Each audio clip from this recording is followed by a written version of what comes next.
A'udzubillahi minasyaitonirrajim. Bismillahirrahmanirrahim. Assalamualaikum warahmatullahi wabarakatuh.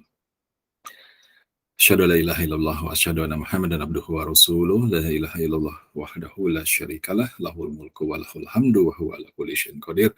Wa asyhadu anna Muhammadan abduhu wa rasuluh la nabiyya ba'dah. Allahumma shalli wa sallim wa barik ala Muhammadin wa ala alihi wa sahbihi wa sallam. Amma ba'd. Bismillahirrahmanirrahim. Rabbi israh li sadri wa yassir li amri wahlul 'uqdatam min lisani yafqahu qawli. Amin ya rabbal alamin. Apa kabar semua, sahabat semuanya yang sangat kami banggakan, sahabat semuanya yang saya sangat bersyukur bisa bersilaturahim dengan sahabat semuanya. Apa kabar? Semoga selalu dalam sehat, semoga selalu dalam ridho Allah Subhanahu wa taala, semoga selalu dalam kondisi produktif Bapak dan Ibu, sahabat semuanya.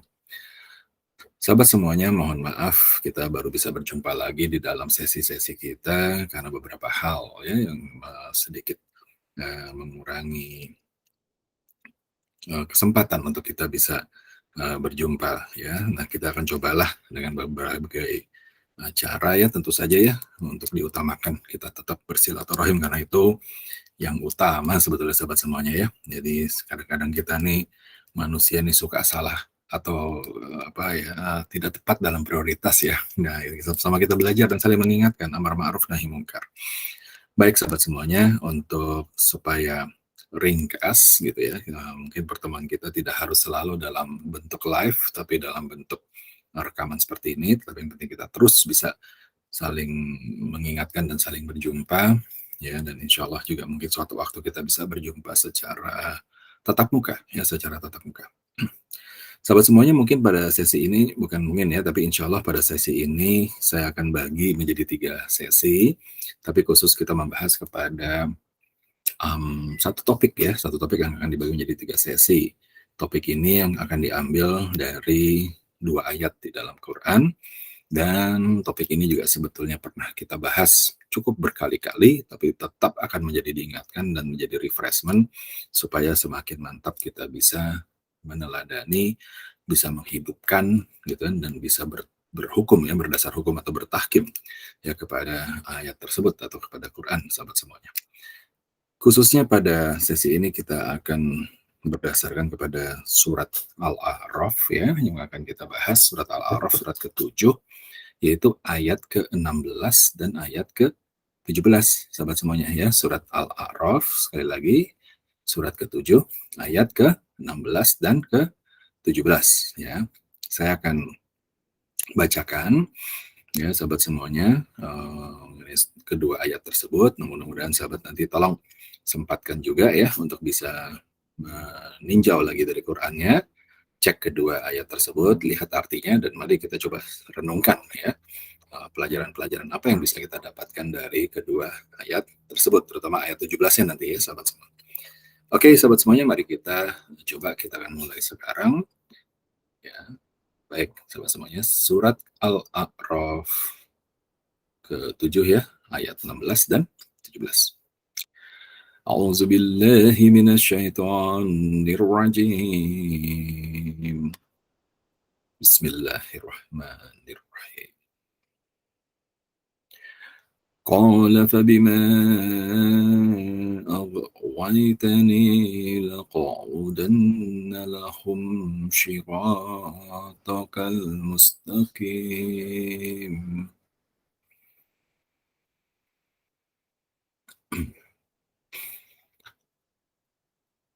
ثم لآتينهم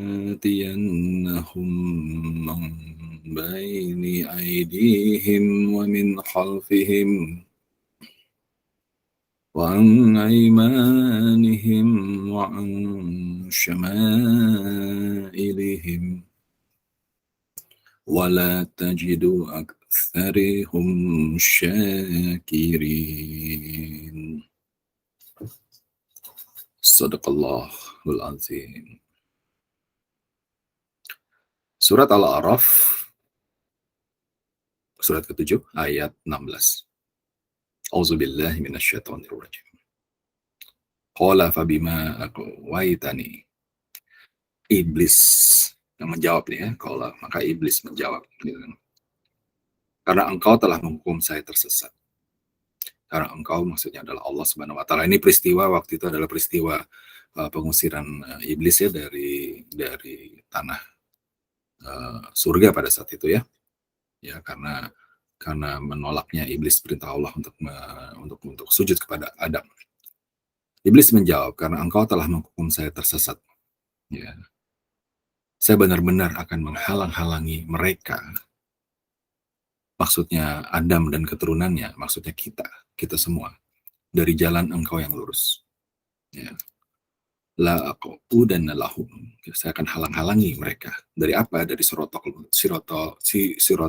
mustaqim. Dari jalan yang lurus, jalanmu yang lurus. Ini sebuah janji, sebuah sumpah dari musuhnya Allah Subhanahu wa taala, iblis, yang terusir dari surga pada saat awal pembentukan dunia, di mana iblis bersumpah karena hal tersebut, bahwa iblis akan menghalang-halangi ya semua keturunan Adam alaihi salam, dan kita semuanya adalah termasuk keturunan Adam alaihissalam hingga akhir zaman ya, dari jalan Allah yang lurus. Jalan Allah yang lurus dari ketakwaan, dari kebenaran ya, bahwa yang disebut kebenaran itu tidak lain tidak bukan adalah al-haqqu mir rabbikum. Kebenaran itu adanya di Allah Subhanahu wa taala. Nah, itu akan dihalang-halangi oleh iblis. Janjinya, sumpahnya seperti itu. Dan bagaimana iblis akan menjalankannya ya. Maka iblis menyatakan sumpah lanjutannya adalah maka akan saya datangi, maka aku akan datangi mereka, akan datangi manusia iblis ini. Ya. Dari muka, dari belakang, dari kanan, dan dari kiri mereka. Kemudian saya akan mendatangi mereka dari muka, dari belakang, dari kanan, dan dari kiri mereka. Dan engkau, Allah maksudnya, engkau tidak akan mendapati kebanyakan mereka bersyukur atau taat. Ya. Sahabat semuanya, kalau kita lihat ya di sini ya, dalam konteks sebelum masuk ke dalam dua ayat tersebut ya, tapi kita bicara dulu mengenai, terutama ayat 17 ya, kita bicara mengenai konteks sebuah sumpah yang diberikan oleh makhluk. Iblis kan makhluk ya sahabat ya, iblis kan makhluk ya, ciptaan Allah Subhanahu wa taala. Nah, sumpah ini diberikan kepada kholiknya, kepada Allah Subhanahu wa taala. Ya. Maka kan kalau kita bicara logika ya sahabat semuanya ya, dan keimanan tentu saja ya, logika dan keimanan. Allah Subhanahu wa taala Maha Kuasa atas segala apapun. Sumpah sehebat apapun sumpah, semengerikan apapun sebuah sumpah, gitu kan. Sebetulnya Allah Subhanahu wa taala sangat sangat kuasa, betul tidak? Untuk bisa mematahkan sumpah tersebut. Ya, untuk mematahkan sumpah tersebut. Ya. Betul nggak?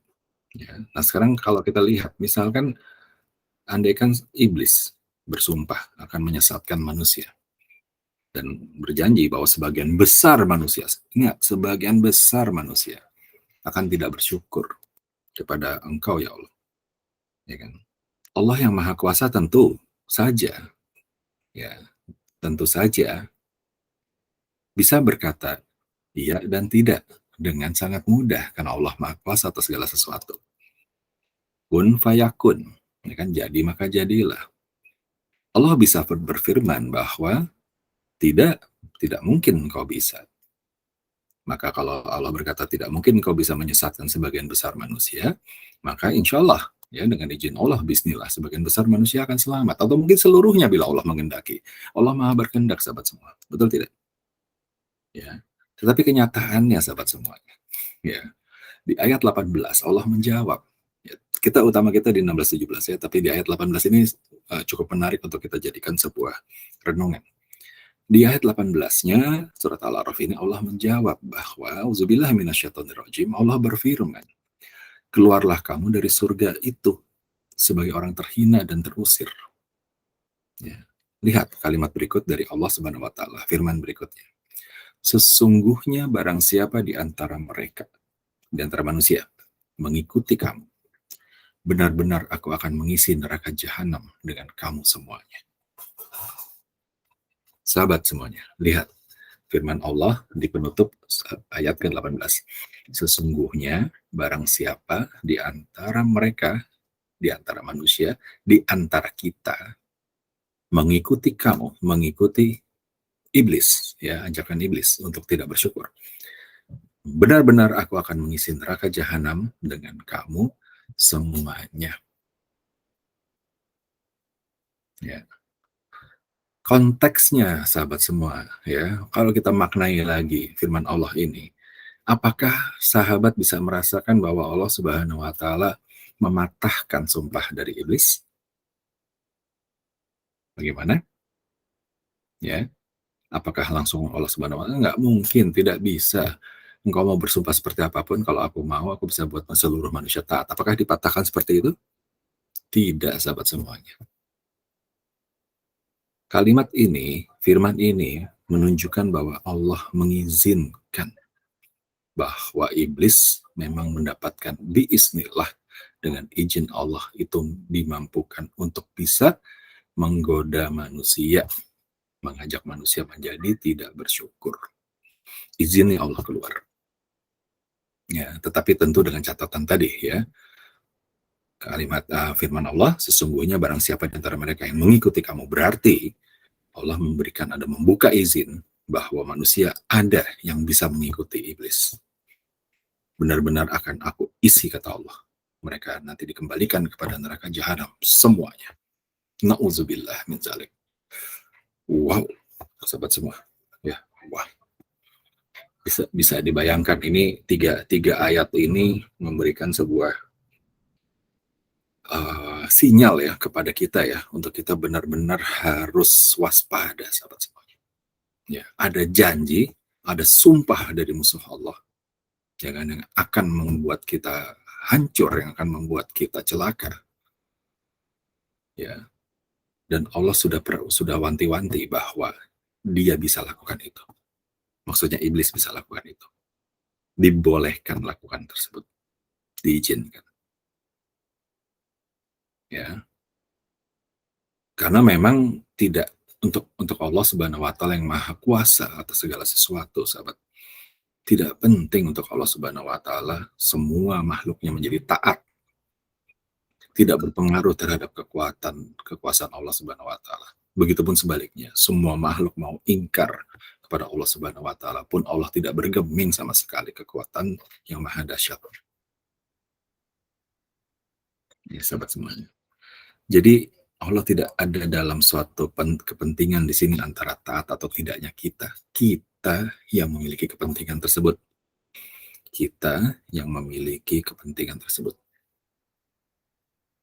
Ya, jadi sahabat semuanya, dari rangkaian 3 ayat tadi kita bisa melihat adanya sebuah ancaman, ya, dan juga ada sebuah warning, ya, peringatan atau pengingat ya dari Allah Subhanahu wa taala. Hati-hati manusia, ancaman ini nyata, ancaman ini akan benar-benar bisa dilakukan, ya. Dan kembali lagi ke ayat 17, lihat apa yang dikatakan iblis dalam sumpahnya, ya, bahwa engkau, maksudnya Allah, engkau tidak akan mendapati kebanyakan mereka bersyukur.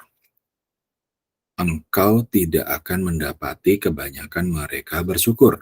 Artinya, kalimat dibaliknya adalah engkau, ya Allah, akan mendapati kebanyakan mereka kufur. Manusia disumpah, atau iblis bersumpah bahwa manusia kebanyakan akan menjadi makhluk yang kufur. Dan Allah tidak bilang bahwa itu tidak bisa dilakukan. Allah berfirman adalah, kalau memang terjadi demikian, siapa saja yang mau ikut, itu akan masuk ke neraka semuanya. Sahabat semuanya, kalimat ayat ke-17 ini menjadi peringatan yang luar biasa bahwa sebagian besar manusia akan menjadi kufur. Artinya, manusia yang taat, manusia yang takwa, jumlahnya sedikit, sahabat semua, jumlahnya sedikit. Ya, lebih sedikit daripada yang kufur. Rasulullah Shallallahu Alaihi Wasallam di dalam salah satu hadisnya mengucapkan, ya beliau bahwa Shallallahu Alaihi Wasallam berdoalah supaya menjadi yang sedikit, berdoalah ya berlindung pada Allah Subhanahu Wa Taala dan berdoalah supaya menjadi yang sedikit. Ya kaitannya dengan ayat tadi sahabat semua. Karena sebagian besar nanti adalah yang akan masuk ke dalam neraka jahanam. Nauzubillah.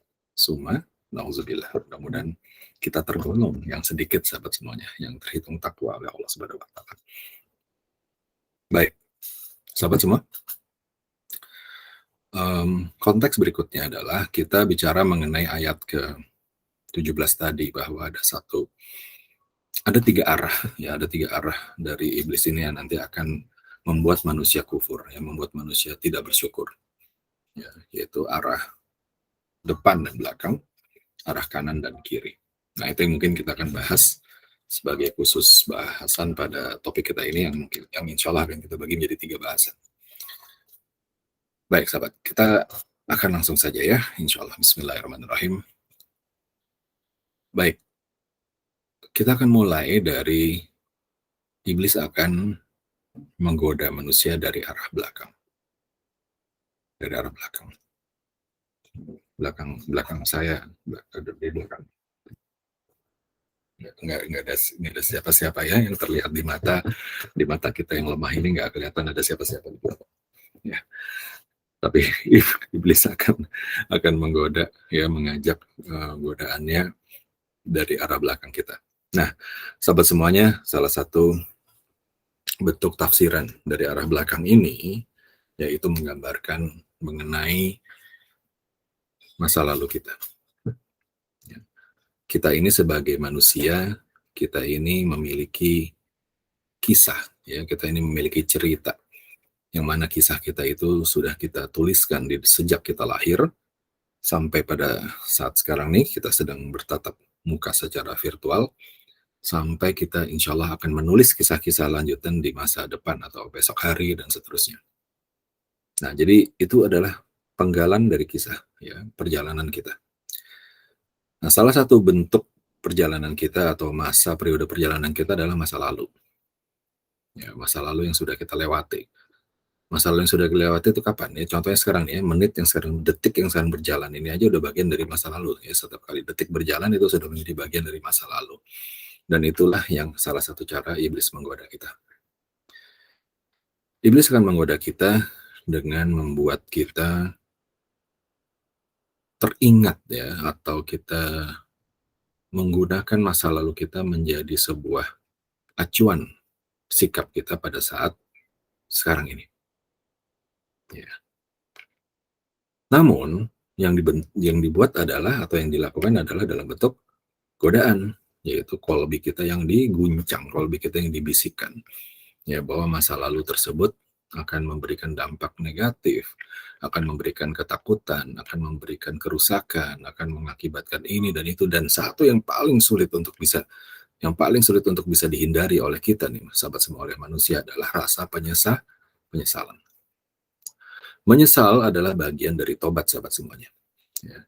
Tetapi menyesal yang berlarut-larut yang tidak diikuti oleh rukun tobat yang berikutnya, itu adalah sebuah hal yang tidak disarankan dan sangat tidak efektif. Sahabat semuanya, kalau kita bertobat ya, rukun dari tobat itu kan ada beberapa tahap ya sahabat ya. Yang pertama adalah kita tobat, yang pertama adalah kita tahu bahwa kita berbuat kesalahan. Betapa banyaknya ya, jangan-jangan kita sendiri ya sahabat semuanya yang melakukan kesalahan tetapi kita tidak tahu bahwa itu adalah sebuah kesalahan, atau kita tidak paham. Bahkan ada yang lebih mengerikan lagi, yang kita tidak peduli bahwa itu adalah kesalahan dan tidak mau tahu. Yang lebih mengerikan lagi adalah kita tahu itu kesalahan tapi tetap saja kita lakukan. Ya. Jadi satu ya, bertobat itu satu, kita tahu kita berbuat kesalahan.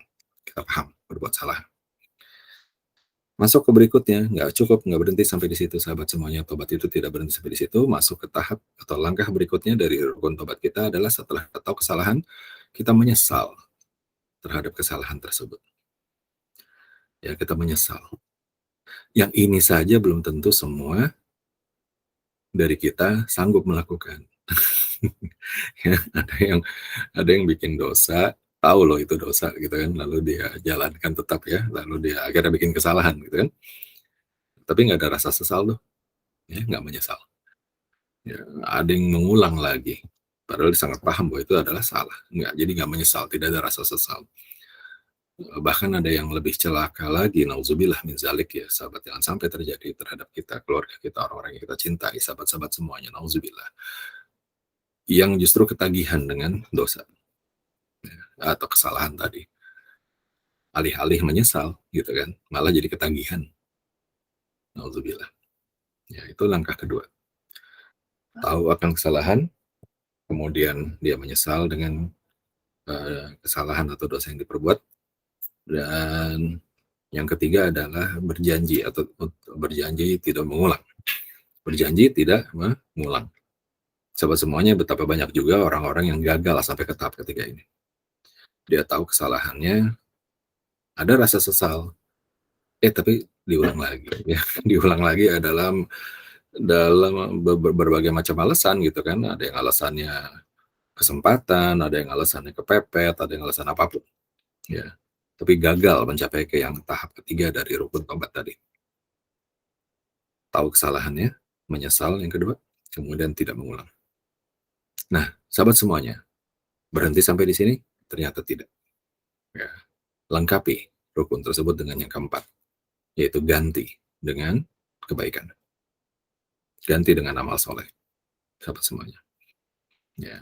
Kita nih kayak punya rekening tabungan, sahabat. Rekening tabungan ya. Setiap kali, ya bayangkan saja ya, tidak bisa disamakan sih, tapi secara mudahnya bayangkan saja rekening tabungan kita, ya bank account istilahnya. Kalau kita melakukan kebaikan gitu ya, maka kita menabung di sana, kita deposit. Tapi kalau kita melakukan kesalahan, maka kita withdraw, maka kita tarik tabungan kita. Nah, orang-orang yang sampai kepada yang ketiga ini ya, itu dia tabungannya nggak naik-naik tuh sahabat. Ya, tabungannya nggak naik-naik. Dia bikin kesalahan ya, dia withdraw, dia tarik tabungannya. Tapi dia menyesal gitu kan. Ya, tapi kan udah ketarik tabungannya, bener nggak sih? Dia menyesal kan, dia menyesal.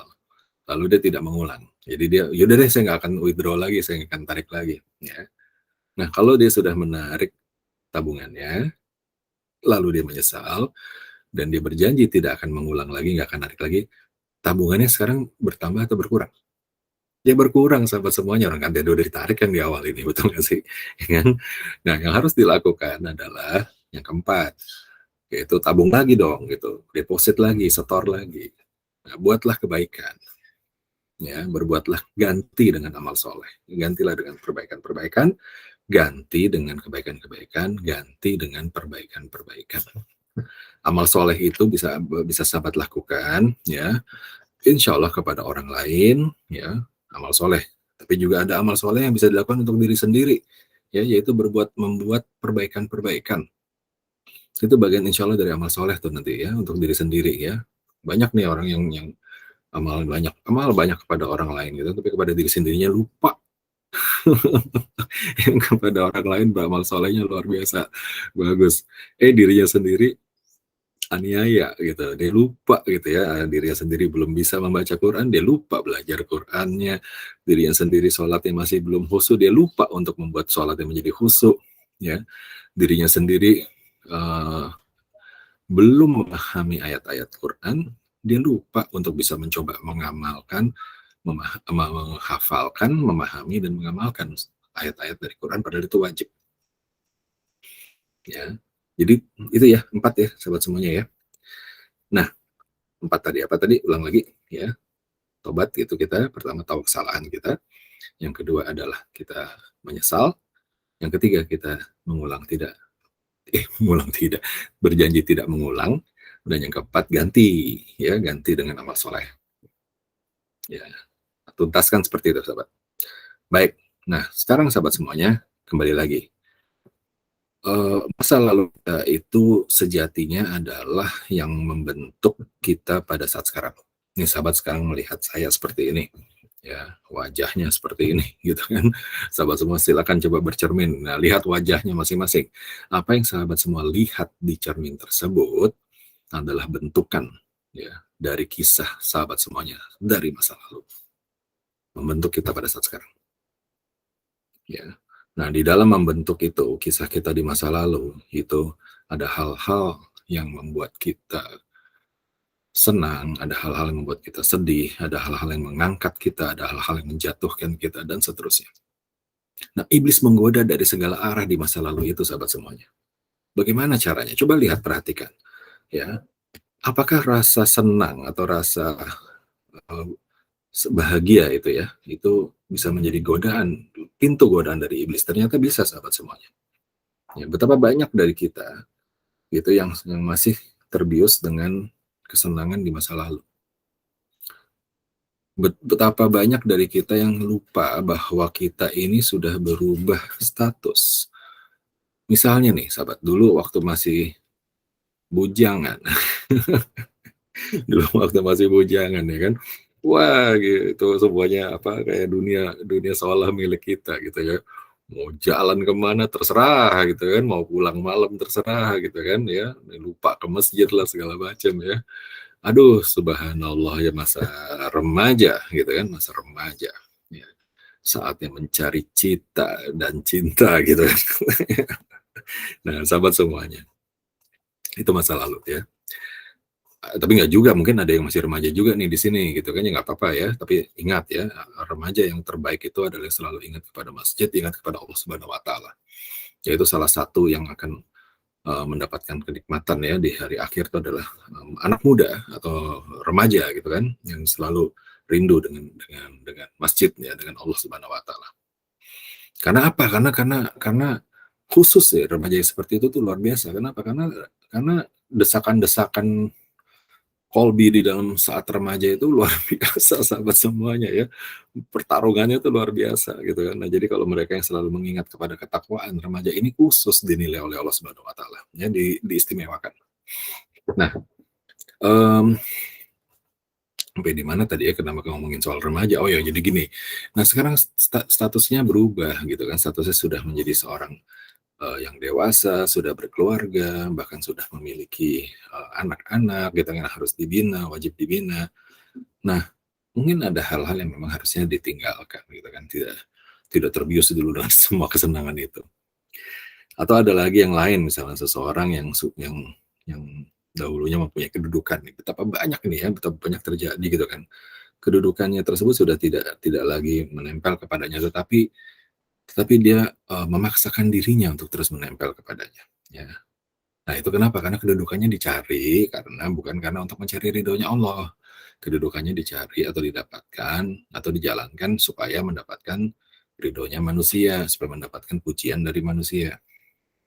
Nah, sehingga dia um, bisa terjebak ya dengan kondisi ingin terus bisa mendapatkan kenikmatan tersebut ya. Nah, kalau dari Allah, kenikmatan dari Allah, tinggi derajat dari Allah itu terus menerus menempel, sahabat semuanya, insya Allah ya. Bahkan kita sendiri kadang-kadang nggak paham, mata manusia itu terlalu lemah untuk bisa melihat bagaimana bagaimana Allah memberikan kemuliaannya kepada seorang manusia. Ya, tanda-tandanya bisa terlihat, tetapi seringkali mata kita menipu. Ya, seseorang yang terlihat lebih derajat sosialnya lebih rendah dari seorang yang lain, belum tentu loh di mata Allah itu demikian juga. Ya, karena dalam bagi Allah gitu kan, siapa yang paling dekat dengan Allah itu adalah atkokum ya, yang takwa gitu ya. Allah tuh melihat dari takwanya ya. Siapa yang dekat dengan yang kedekatannya dengan Allah Subhanahu Wa Taala itu adalah yang takwa. Nah, kemudian hal lain tadi, kalau dari sisi kesenangan, dari sisi kesedihan, kesulitan, kegagalan, itu juga menghantui ya, menghantui kita. Ya, itu adalah bagian dari godaan dari iblis loh, sahabat. Ya, iblis menghantui kita dengan kegagalan, ditipu, gagal, rusak, rencana semuanya berantakan, kemudian terhempas di dalam karir dan seterusnya. Nah, itu terbayang terus, atau kita punya punya dikecewakan seseorang, kita punya konflik ya, terbawa terus, dendam, itulah yang disebut dengan iblis akan menggoda dari arah belakang. Karena dengan hal tersebut, ya, itu mempengaruhi kemampuan kolbi kita, ya, membatasi kemampuan dari kolbi kita untuk bisa melihat kebenaran-kebenaran. Seseorang yang mempunyai dendam terhadap orang lain, ya, dan terus-menerus dia pelihara dendam tersebut, maka insya Allah akan menjadi penyakit di kolbinya. Insya Allah dia akan memiliki sebuah kesulitan untuk bisa melihat kebenaran-kebenaran, baik yang terkait dengan orang yang terjadi konflik tersebut, ya, yang dia dendam, atau jangan-jangan merembet kepada hal lainnya, ya. Betapa banyak kita juga bisa mungkin kita lakukan sendiri juga, ya, bahwa kita itu punya, katanya namanya adalah gaya kerennya tuh namanya traumatik. Oh, traumatik. Saya trauma nih dengan si doi nih gitu kan. Saya trauma dengan dia gitu kan. Nah, tapi sikap traumatiknya itu terus dipelihara. Ya. Sikap traumanya itu apa? Post traumatic PTSD, ya. PTSD, post traumatic, lupa saya namanya, ya. Jadi ada tuh istilah sampai bawa kepada untuk bicara pada orang lain, ya, ke psikiater itu untuk karena ada masalah PTSD itu tadi, post traumatic syndrome tadi. Jadi kalau trauma yang nggak bisa diobati gitu, nggak bisa diatasi gitu kan, sehingga membentuk karakternya saat ini menjadi karakter yang ketakutan, karakter yang cepat jengkel, karakter yang curiga dan seterusnya. Kita tidak boleh zon, sahabat semuanya, ya, dilarang di dalam Quran untuk berprasangka, untuk zon, ya, yang dianjurkan itu adalah kita berpikir secara benar, ya, supaya bertindaknya juga benar. Berpikir secara benar itu salah satu faktornya adalah tabayun, ya, adanya kita mengukur, meminta data-data, mengukur masukan-masukan gitu kan, menemukan fakta-fakta sehingga kita bisa membuat sebuah pemikiran kita terhadap sesuatu itu faktual atau benar gitu loh. Ada effortnya, ada tabayunnya, ya. Jadi tidak berdasarkan prasangka, baik prasangka baik maupun prasangka buruk. Ya, kita tidak boleh berzon, kita tidak boleh berprasangka. Ya, tapi cari fakta, ya, tabayun itu sehingga keputusan atau sikap kita itu menjadi lebih baik, lebih tepat. Nah, sahabat semuanya. Jadi kalau kita lihat mengenai hal itu, ya, bahwa iblis itu akan menggoda tuh. Dia kegagalan masa lalu, trauma masa lalu, dendam terhadap seseorang, itulah penyakit-penyakit yang terus ditempelkan pada iblis dan terus kita diingat-ingat tuh, diingat-ingat. Nanti ada suatu waktu kita ketemu dengan kondisi yang mirip, lalu itulah yang muncul pertama-tama, gitu ya. Sehingga itu bisa itu tadi, ya, bisa mengurangi kapasitas kolbi kita terkoneksi dengan kebenaran, yaitu al-haqqu mir rabbikum, kebenaran itu adanya di Allah Subhanahu wa taala. Berhati-hati itu patut, sahabat semua, ya. Berhati-hati itu harus selalu kita lakukan. Waspada itu iya, betul sekali, ya. Tetapi kalau dia sifatnya akhirnya membiaskan, ya, dari fakta-fakta yang ada, ya, bahkan sudah bertahun-tahun tapi misalkan dendam itu terus dipelihara. Nah, inilah yang menjadi sebuah bagian dari akhirnya kita menjadi kufur nikmat, gitu kan. Kita tidak bersyukur ada orang yang berada di sekitar kita. Sahabat semuanya, apapun kejadian yang pernah kita alami, yang baik, yang buruk, siapapun yang menyakiti kita, siapapun yang baik kepada kita, yang berbuat kebaikan dan menyakiti kita, semua itu Allah yang hadirkan. Orang yang memberikan kita hadiah, Allah yang hadirkan. Orang yang Allah datangkan untuk menipu kita dan kita tertipu, itu juga Allah yang hadirkan dan Allah izinkan. Ya, Allah hadirkan. Rahasianya adalah ada dua rahasia, sahabat. Yang pertama adalah rahasianya adalah kemampuan kita untuk bisa melihat bahwa setiap yang Allah hadirkan ini akan memberikan kebaikan, ya, yang memberikan hikmah, ya, hikmah. Kalau semua itu, ya, yang tadi Allah hadirkan tadi, baik kebaikan, baik keburukan, gitu kan, mampu untuk membuat kita semakin mendekatkan diri kita kepada Allah Subhanahu wa taala, nah itu yang benar. Ya. Contoh, kebaikan-kebaikan masa lalu akhirnya membuat kita bukan menjadi lupa diri, tetapi menjadi kita makin bersyukur karena kita begitu makin pahamnya bahwa ini semuanya kan Allah yang izinkan. Kita makin semakin merasa lemah karena kita tahu bahwa kita tidak mampu berbuat apa-apa kecuali kebaikan-kebaikan itu Allah yang bawa melalui orang-orang, melalui kondisi-kondisi, melalui cerita-cerita. Semakin kita merendahkan hati kita dan mendekatkan diri kita pada Allah Subhanahu wa taala. Nah, itu hikmah yang benar. Itulah hikmah sahabat semuanya ya. Ujung-ujungnya nyampe kepada Allah lagi. Keburukan-keburukan ya, kita mendapatkan musibah, kita mendapatkan cacian, kita mendapatkan kejatuhan, kita kegagalan, kita mendapatkan tipuan, kita mendapatkan sakit hati dengan orang, mendapatkan segala sesuatu. Itu juga Allah yang hadirkan. Pada saat kita mampu melihat bahwa itu adalah kebaikan dari Allah Subhanahu wa taala. Tujuannya apa sih? Tujuannya membuat kita menjadi lebih waspada, tujuannya menjadikan kita lebih lebih bisa berbuat perhitungan. Tujuannya yang penting adalah membuat kita semakin yakin akan berserah diri pada Allah dan minta perlindungan pada Allah. Ya, semua hal tersebut yang negatif tadi, kalau bisa membawa kita semakin berlindung kepada Allah Subhanahu wa taala, semakin memohon perlindungan kepada Allah Subhanahu wa taala. Itu yang disebut dengan hikmah. Ya, itulah kebaikan yang dimaksud. Ya. Jadi semua itu mengarah ke sana. Oke, jadi yang pertama ya. Yang pertama adalah itu tadi ya, yakin bahwa itu semuanya kebaikan dari Allah Subhanahu wa taala. Dengan demikian maka tidak ada ruang untuk kita tidak bersyukur karena kalau dikasih kebaikan ya bersyukur dong sahabat. Ya, kita tidak menyisihkan ruang sedikit pun untuk rasa kufur, untuk rasa tidak bersyukur kita. Nggak ada ruang itu, ya. Kalau ruang itu sudah tidak ada, maka insya Allah iblis tidak mampu menggoda kita. Ya, insya Allah tidak ada. Percuma iblis akan menggoda kita karena kita sudah memenuhi seluruh hati kita itu dengan rasa yang syukur. Iblis bilang bahwa yang akan diambil, yang akan digoyang itu adalah rasa syukur kita. Ya, kalau kita setiap kekecewaan, setiap kegagalan itu kita mampu mendapatkan hikmahnya dan kemudian kita bersyukur, itu terjadi. Sehingga membuat kita sekarang mendekatkan diri kita kepada Allah dan membuat nyatanya kita menjadi lebih dekat kepada Allah dan kita bersyukur. Itu yang membuat iblis tidak akan bisa menggoda kita dari belakang. Semua pujian, gitu kan, yang kemudian kita membuat semua pujian, semua kebaikan, keberhasilan masa lalu itu kemudian kita menjadikan kita membuat kita bersabar, ya, dan kita semakin menyadari bahwa kelemahan kita dan itu semua karena izin Allah dan kita bersyukur karena hal tersebut. Ini datangnya dari Allah. Datangnya dari Allah, kembalikan lagi kepada Allah. Lalu bentuk syukurnya apa? Karena diberikan kita sebuah kebaikan, maka kita salurkan lagi sebanyak mungkin kebaikan kepada banyak orang, manfaat kepada banyak orang.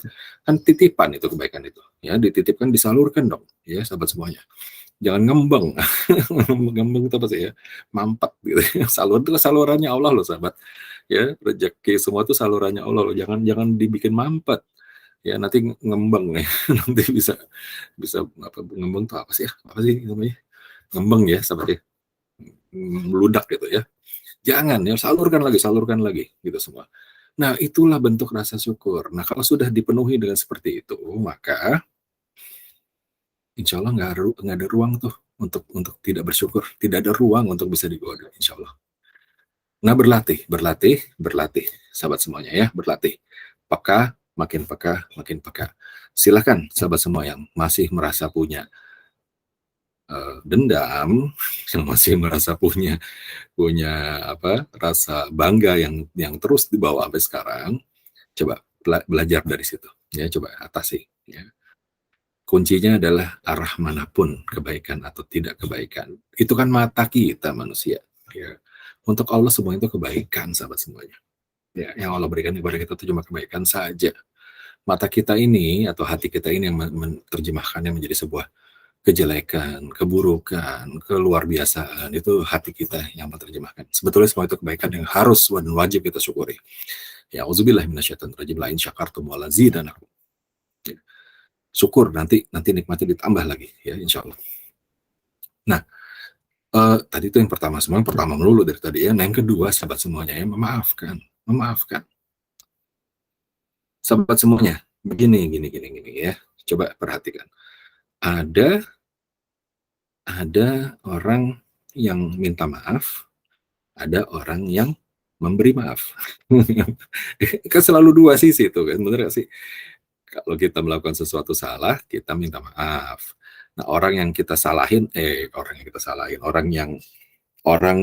salahnya kita kena dia, dia kena salah kita, dia memaafkan gitu kan. Jadi ada orang yang meminta maaf, ada orang yang memberi maaf. Nah, sahabat semuanya, coba periksa lagi atau rasakan lagi. Mana yang lebih sulit? Minta maaf atau memberi maaf? Mana yang lebih sulit? Coba kita telaah lagi sahabat semua, ya. Dan kenapa yang lebih sulit tadi itu menghasilkan suatu kebaikan yang luar biasa? Ayo kita lihat ya. Gini, pada saat kita melakukan suatu dosa atau suatu kesalahan kepada orang lain, maka kita withdraw, maka kita tarik tuh istilahnya emotional bank account ya. Itu salah satu ilmu tuh ngomongnya namanya emotional bank account. Jadi kita tuh punya rekening di masing-masing orang gitu ya, tabungan. Nah, pada saat kita melakukan kesalahan, kita menyakitinya, maka sama seperti kita menarik tabungan kita dari dia. Ya. Nah, kita nggak pengen lakukan itu, ya. Maksudnya kita nggak pengen kondisinya kita tekor tabungan kita terhadap dia. Ya, kita kepengen malah profit gitu ya, nah, seperti itu. Nah, jadi kita punya dorongan untuk kita mengembalikan kondisinya dengan semula. Kalau kita melakukan kesalahan, ya, kalau kita melakukan kesalahan, kita minta maaf, itu kita dalam tujuan kita untuk memperbaiki kondisi yang memang kita yang melakukan penarikan uh, amalan tadi gitu. Ya. Paham ya sahabat semuanya ya. Nah, karena kita punya target, karena kita punya intensi, punya maksud gitu supaya mengembalikan keadaan menjadi baik kembali, maka kita minta maaf. Maka kita minta maaf. Sehingga sahabat semuanya, untuk seorang ego itu biasanya penyakit hati nih ya, namanya ego ya, penyakit hati. Itu lebih lunak untuk kita minta maaf. Ya, karena kita yang bikin gara-gara. Kita yang bikin masalah, yang bikin kesalahan kita. Ya, secara ego kita atau penyakit hatinya kita itu bilang, "Ya sudahlah, minta maaf sajalah." Ya, terlanjur. Itu namanya juga khilaf, namanya juga lidah ya, tidak bertulang. Nah, kalau bertulang nggak bisa bicara, sahabat. Ya, ya, ya minta maaf lah, gitu. Bahkan seringkali kata-kata maaf itu cepat sekali terlontar sedetik setelah kesalahan. Tiba-tiba salah ucap, astagfirullah, mohon maaf ya. Oke, cepat sekali. Ya, dasarnya lebih mudah memang untuk kita meminta maaf. Karena kita yang melakukan withdraw, kita yang melakukan tarik dananya, tarik amal itu. Ya, segera kita kepengen tabung lagi, maka kita minta maaf. Faktanya sahabat, ego, penyakit kolbi itu ya akan lebih merajalela, lebih kuat ya, dan lebih kadang-kadang seringkali lebih mengendalikan kita pada saat posisi kita harus memaafkan. Ya, kenapa? Karena kita merasa yang dianiaya. Kita merasa teraniaya, kita merasa pihak yang seharusnya kita yang benar, tetapi kita mendapatkan mendapatkan kekalahan di sana dalam tanda kutip. Kita dianiaya, kita teraniaya, sahabat semuanya. Kita yang dicelakai. Nah, ego itu akan berkata kepada diri kita bahwa Andalah korbannya. Kita nih korban, ya. Lalu seseorang minta maaf kepada kita, ya. Sebagai seorang yang teraniaya, sebagai seorang yang korban, apa yang harus kita lakukan? Sahabat semuanya. Nah, ini dia nih, penyakit tadi tuh, ya. Tuh merajalela, disitulah. Ya, kontrol, kendalikan pikiran kita, kendalikan sikap kita, kendalikan air muka kita, kendalikan cara bicara kita, ya. Dikontrol semua. Dari situlah letaknya iblis, sahabat semuanya, mengendalikan semua darah kita dan seterusnya. Sulit sekali untuk memaafkan, betul nggak sih? Ya, apalagi kita yang dianiaya nih, kita yang teraniaya, sulit sekali. Ya. Nah, pada saat itulah kita berpotensi untuk menjadi manusia yang tidak bersyukur. Ya. Bagaimana kita mau bersyukur kalau kita tidak berani atau kita tidak mampu, ya kita tidak mampu memberikan maaf kita. Kita ini nggak punya apa-apa. Kita ini yang nggak punya kekuatan, ya. Sementara Allah la haula wala quwata illa billah saja. Allah yang maha maha mampu, yang segala kekuasaan ada di dirinya. Itu aja Ar-Rahman Ar-Rahim. Maha Pengasih, Maha Penyayang, Maha Pemaaf.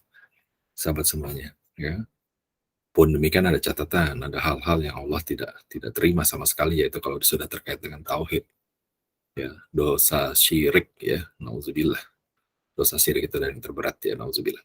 Nah, Allah juga sudah menyampaikan bahwa sudah berfirman bahwa ya bertobat maka akan dimaafkan. Ya. Allahumma innaka afuun tuhibul afwa fa'fu anna. Allahumma innaka afuun tuhibul afwa fa'fu anna. Allahumma innaka afuun tuhibul afwa fa'fu anna. Engkau menyukai maaf dan engkau maha memaafkan, ya Allah. Ya. Nah, kita ini yang nggak punya kemampuan apa-apa, nggak bisa memaafkan, dan memang sulit, sahabat semuanya. Ya. Coba ingat lagi. Pada saat hati kita teraniaya, pada saat diri kita teraniaya, seberapa kuat kita memaafkan orang lain. Dalam sebuah kisah, sahabat semuanya, Rasulullah SAW dalam kajiannya pernah bersabda bahwa sebentar lagi akan ada seorang sahabat yang datang di dalam kajian kita, lagi kelompok kajian, ya, dalam majelis kita sebentar lagi akan ada orang yang datang dan dia adalah ahli surga, gitu. Wah, sahabat-sahabat yang lain menunggu, nih siapa yang datang ini, katanya Rasulullah SAW, seorang ahli surga, gitu kan. Dan datanglah seorang rojulan, seorang laki-laki datang dan duduk. Rasulullah SAW seperti memberi kode, ini nih orangnya nih, gitu. Sahabat-sahabat penasaran, orang ini kenapa ya dia menjadi ahli surga, ya. Salah satu sahabat ini, ya, sudah dijanjikan loh, sudah dijadikan, dicirikan gitu, ya, sebagai ahli surga. Nah, salah seorang sahabat berinisiatif untuk lebih mengenal kepada orang tersebut, pengen tahu sejauh apa ibadahnya si laki-laki yang dianggap sebagai ahli surga tadi. Maka minta izin, gitu kan, sahabat ini minta izin kepada sahabat yang tadi yang dijanjikan sebagai ahli surga. Bolehkah aku menginap di rumahmu, gitu, ya, beberapa hari? Oh ya boleh, ya, tentu saja boleh, gitu kan, senang kalau ada yang menginap, menemani. Akhirnya pulang bersama dan akhirnya menginaplah sahabat ini kepada rumah dari yang laki-laki yang tadi Rasulullah SAW bilang bahwa dia ini ahli surga. Tujuannya mau selidik, sahabat semua, kepo, ya, pengen kepo, pengen selidik, pengen tahu apa sih ibadahnya, gitu, sehebat apa, dan saya mau belajar, gitu tujuannya. Jadi bukan cuma selidik, pengen tahu, kepo, pengen belajar, gitu kan, supaya pengen niru dong, kalau orang ini memang dijanjikan surga, ya, saya juga kepengen, gitu. Nah, seperti apa yang dia lakukan, saya mau tiru, gitu. Mungkin saja saya bahkan bisa melakukannya lebih baik, insya Allah, gitu kan. Nah, tapi saya pengen tahu apa yang dia lakukan. Nah, setelah menginap hari pertama, biasa-biasa saja, gitu ya. Biasa-biasa saja, ya, sholat wajibnya, sholat sunnahnya, semua rukun-rukun dijalankan dengan normal-normal saja, ya. Oh, mungkin bukan sekarang, gitu ya, bukan hari ini kali nggak kelihatan apa sih ibadah istimewanya. Terpikir begitu. Hari kedua, lihat lagi, selidiki lagi, perhatikan lagi, ya biasa-biasa aja juga, gitu, sahabat semuanya, ya, kelihatan di matanya, apa ya yang istimewanya, ya? Kenapa dia disebut sebagai ahli surga yang dijanjikan oleh Rasulullah SAW? Nggak ketemu tuh rahasianya, sahabat semuanya, ya. Nggak tahan akhirnya sahabat ini, ya udah coba sekali lagi deh, menginap lagi, pengen tahu seperti apa. Barangkali lihat ibadah malamnya dan seterusnya. Ya lakukan, ya, ibadah malam. Tapi apa yang dilakukan oleh sahabat yang menginap dengan yang punya rumah, ya sama aja. Sama aja, ya. Dia juga melakukan tahajudnya ya biasa saja, gitu, di mata sahabat yang satunya kan, di mata tamunya itu. Nggak, apa ya keistimewaannya? Perhatikan doanya, munajatnya, semuanya, ya saya juga lakukan dengan sama, gitu. Apa yang ketinggalan, gitu? Nggak dapat, gitu, rahasianya. Ketinggalan apa? Sampai akhirnya nggak tahan nanya, ya nggak tahan, nggak ketemu rahasianya apa dia tanya. Wahai sahabat, Rasulullah SAW pernah menyampaikan kepada kami semua bahwa engkau dijanjikan surga. Masya Allah gitu. Nah, saya tidak tahu persisnya bagaimana dialognya, ini hanya berkisah ulang ya, tapi pelajarannya sama insya Allah. Nah, kemudian sahabat yang bertamu itu yang menginap bertanya, saya jujur saja menginap untuk memperhatikan engkau. Ya, ibadah apa sih yang kau lakukan sampai Rasulullah SAW menyampaikan demikian? Dan saya jujur saja nggak ketemu apa yang dimaksud, rahasia apa, ibadah yang istimewa yang bagaimana, saya tidak tahu, saya nggak bisa menemukannya. Yang saya lihat, perhatikan ya engkau sama seperti yang aku lakukan juga gitu loh. Tolonglah beritahu, informasikan ibadah apa sih yang membuat engkau itu dijanjikan surga gitu. Nah, yang punya rumah yang ditanya juga bingung, apa ya, kayaknya selama ini yang saya lakukan itu semuanya ya seperti yang apa yang Rasulullah SAW amanahkan ya, menghidupkan hadis-hadis ya, sama Anda juga demikian gitu kan. Sampai dia mengingat sesuatu, oh iya, mungkin ya, insya Allah setiap malam, perhatikan sobat, setiap malam sebelum saya tertidur, setiap malam sebelum saya tertidur, saya maafkan kesalahan semua orang. Sahabat semua, ya. Setiap malam sebelum saya tertidur, saya maafkan kesalahan semua orang. Sekali lagi, ditanya rahasianya apa, dia sendiri bingung menjawabnya, tapi kemudian dia sedikit teringat. Mungkin karena setiap malam sebelum tidur, saya maafkan lahir batin kesalahan semua orang.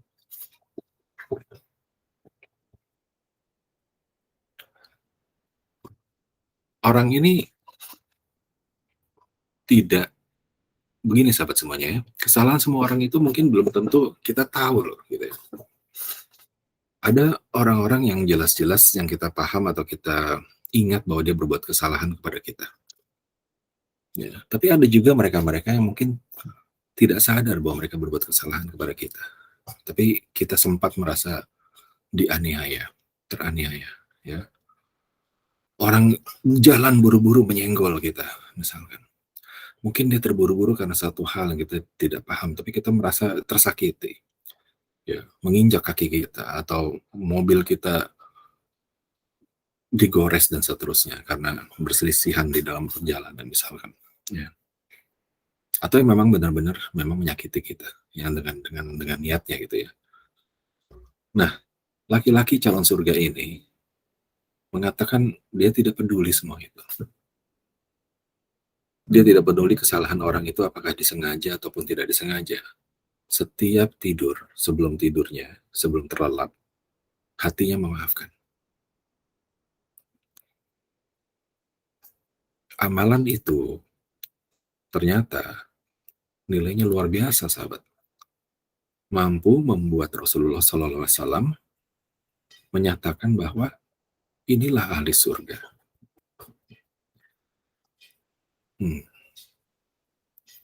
Coba, nah dari kisah ini sahabat ya, kita bisa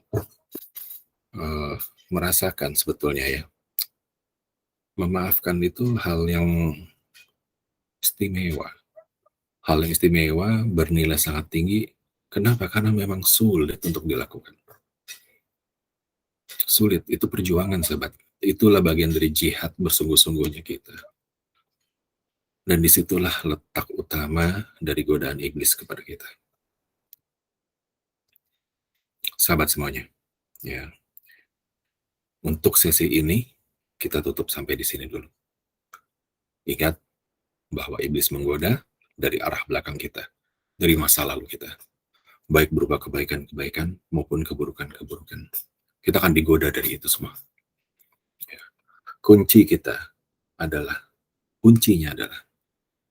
Jangan sisakan ruang untuk rasa tidak bersyukur dari apa semua yang pernah kita alami. Jangan sisakan ruang untuk tidak bersyukur. Penuhi semua sudut-sudut semua hati kita, sudut-sudutnya sampai ke tempat terpencil di dalam hati kita dengan rasa syukur. Ya. Cara yang kedua adalah maafkan. Tidak mudah, sungguh berat, tetapi nyata. Itu adalah nilai yang sangat tinggi. Sahabat semuanya. Belum bisa lakukan? Tidak apa-apa. Berlatih, berlatih, berlatih. Kuatkan rasa syukurnya, kuatkan rasa ketergantungan kepada Allah Subhanahu wa taala. Ya, maka pelan-pelan kita akan bisa lakukan insya Allah. Ya. Pada saat kita bisa lakukan, maka insya Allah hikmahnya kita dapat semakin dekat kepada Allah Subhanahu wa taala. Ya. Allahumma innaka afuwun tuhibbul afwa fa'fu anna. Allah saja yang begitu maha kuasanya menyukai memaafkan. Sahabat semuanya, jumpa lagi di dalam sesi kita berikutnya. Kita lanjutkan pembahasan kita mengenai ayat ke-17 tadi. Ya, untuk saat ini kita cukupkan dulu. Semoga Allah ridho dengan apa yang kita diskusikan, apa yang kita bicarakan pada hari ini.